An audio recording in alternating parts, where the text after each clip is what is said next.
ভালো নয়। অহংকার আল্লাহ তালার চাদর, আল্লাহ তালা পছন্দ করেন না এটা নিয়ে কোনো মানুষ টানাটানি করুক। অহংকারীরা তাদের কিছুটা পাওনা পেয়েছে, বাকি পাওনাটাও তারা পাবে, এটা দেশবাসী দেখতে চায়। নতুন করে ওই রকম কোনো গডফাদার এখানে তৈরি হোক, আমরা এটা চাই না। কিন্তু মানুষের মনে বুবা কান্না। আমি এখানে আসার আগেই নারায়ণগঞ্জের বিশিষ্ট কিছু ব্যবসায়ী বন্ধুদের সাথে বসেছি। একটুখানি সময় তাদের কথা শুনলাম। কী যেন একটা আতঙ্ক তাদেরকে তাড়া করছে। তারা বুক বড় করে মুখ খুলে কথা বলতে চান না। তাদের চোখের ভাষা বোঝা যায়, কিন্তু টুটের ভাষা অস্পষ্ট। শেষ পর্যন্ত একজন নিরাপত্তা ভেঙে বলেই ফেললেন, আমরা ভালো নেই। এই চাঁদাবাজরা ভালো থাকতে দিচ্ছে না। এই চাঁদাবাজ কারা, কোন দলের? নারায়ণগঞ্জবাসী আপনারা এদেরকে চিনেন কিনা? দলের নেতা হয়ে বলা হবে আমরা দুর্নীতির টুটি চেপে ধরব, আর ঘরে ঘরে চাঁদাবাজদেরকে লেলিয়ে দিবেন। কথার সাথে কাজের মিল নেই। আবার তারাই আমাদেরকে কুটা দেন, হাজার জাতের কুটা। আমরা নাকি কোথায় জান্নাতের টিকিট বিক্রি করেছি। আচ্ছা, আপনারা কেউ কি জান্নাতের কোনো টিকিট বিক্রি করেছেন? আপনাদের কাছে কি কেউ কোনো জান্নাতের টিকিট বিক্রি করেছে? আপনারাও বিক্রি করেন নাই, আপনাদের কাছেও বিক্রি করেন নাই। জান্নাতের টিকিট কারা বিক্রি করেছে? যারা ইলেকশন করতে গিয়ে বলেছে এই মার্কায় ভোট দিলে আপনারা জান্নাত পাবেন। সেই ভিডিওগুলা কি হারিয়ে গেছে? হারিয়ে যায় না। কারা বিক্রি করেছে? বলেছে অমুক নেতার নাম ডেইলি 100 বার নিলে আপনি জান্নাতে যাবেন। তারা আরেক ধাপ অগ্রসর হয়ে বলেছে আমাদের অমুক নেতার নাম নেওয়ার আগে উজু করা লাগবে। এই কথাগুলি কি আমাদের নেতারা কেউ বলেছেন? কর্মীরা কেউ বলেছেন? আপনারা কেউ বলেছেন? কেউ বলে নাই। তাহলে বিষয়টা কি? বিষয় হলো চুরের মার বড় গলা। এক চুরের কাহিনী শুনেছিলাম, গরু চুর। সে গরু চুরি করে নিয়ে আসে। মালিক ধনী না, গরিব মানুষ।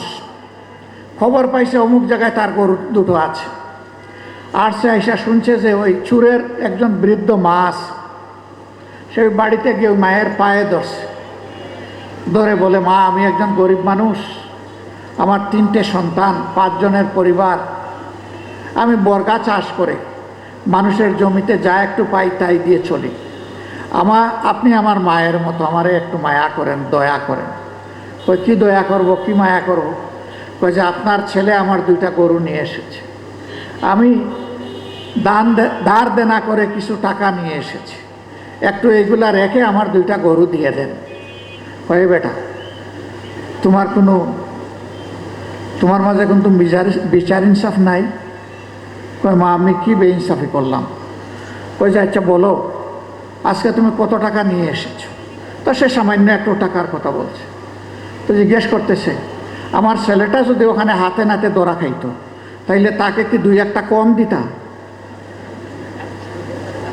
তখন তো লাতে ঘুষি দিতে দিতে মেরেই ফেলতাম।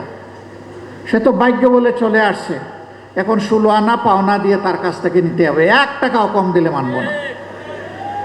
এরই বলে চুরের মার বড় গলা। অন্যের সম্পদের উপর যারা লোলুপ দৃষ্টি ফেলে এরা চোর, এরা চুরের চাইতে আরো খারাপ। আমরা বলি ভিক্ষা কর, ভিক্ষা যদি তোর কিছু না থাকে। ভিক্ষা করা হারাম নয়, অভাবের তাড়নায় ভিক্ষা করা জায়েজ, কিন্তু চুরি এবং চাঁদাবাজি সর্বাবস্থায় হারাম। মদের উৎপাদনকারী, মদের সংরক্ষণকারী, বিপণনকারী কারা এই সমাজের মানুষ জানে না।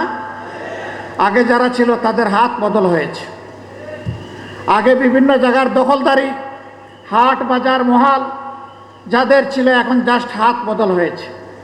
এমনকি আগে যে সমস্ত ব্যাংক ডাকাতরা বাংলাদেশের ব্যাংকগুলো থেকে হাজার হাজার কোটি টাকা লুণ্ঠন করেছে, ওদের ব্যবসাগুলোও এখন কেউ না কেউ দেখাশোনা করছে। আমরা কি তাদেরকে চিনি না? জনগণ সময় মতো জবাব দেবে ইনশাআল্লাহ।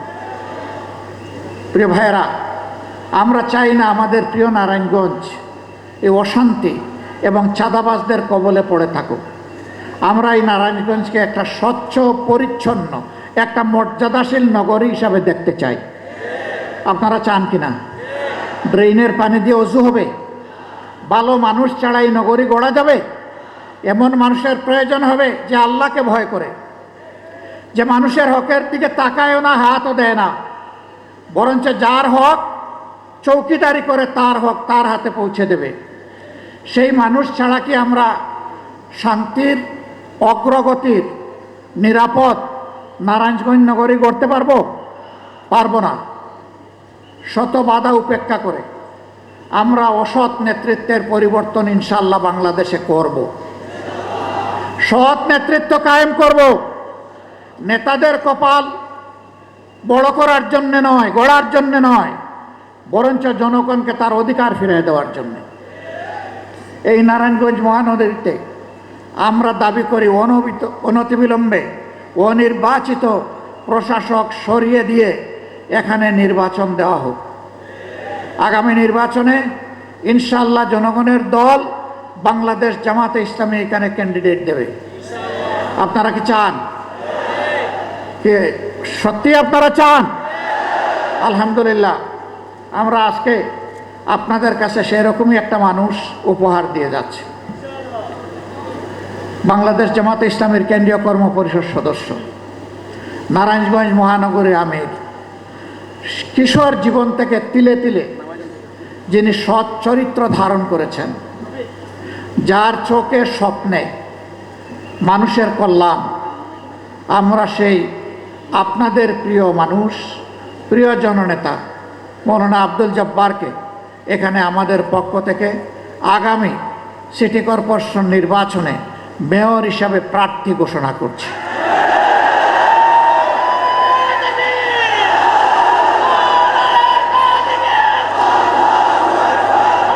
সংগ্রামী সহকর্মীবৃন্দ, অনেক দল প্রার্থী ঘোষণা করেছে, আরও অনেকে করবে। আমরা সবাইকে সাধুবাদ জানাই। রাজনীতির সুস্থ ময়দানে গণতান্ত্রিক পরিবেশে এই নির্বাচন যেন হয়, আগামীতে যেন কোনো চুরি ডাকাতি না হয়, ভোট জালিয়াতি না হয়, হুমকি ধমকি দেওয়া না হয়, কালো টাকার ছড়াছড়ি না হয়, নির্বাচন ইঞ্জিনিয়ারিং না হয়। সুষ্ঠু নির্বাচন হলে আমরা বিশ্বাস করি নারায়ণগঞ্জবাসী একজন সৎ, দক্ষ, যোগ্য, পদাবিরু মানুষকে ইনশাআল্লাহ তাদের নেতা হিসেবে নির্বাচিত করবে। সেই সাথে আমরা ঘোষণা দিচ্ছি 27টি ওয়ার্ডের প্রত্যেকটি ওয়ার্ডে ইনশাআল্লাহ আমরা জনগণের সেই আকাঙ্ক্ষা পূরণ করতে পারে সেই রকম যোগ্য মানুষও আমরা ইনশাআল্লাহ জনগণকে উপহার দেব।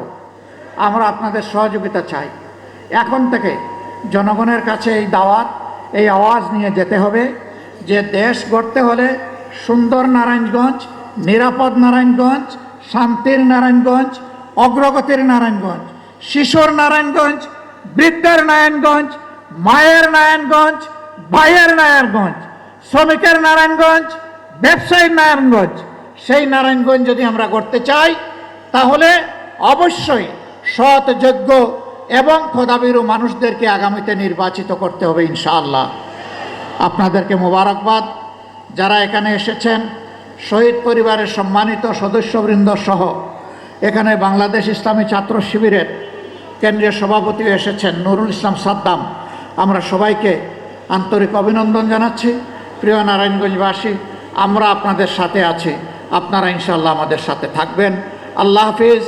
বাংলাদেশ জিন্দাবাদ। বাংলাদেশ জামাতে ইসলামী জিন্দাবাদ। আসসালামু আলাইকুম ওয়া রাহমাতুল্লাহ।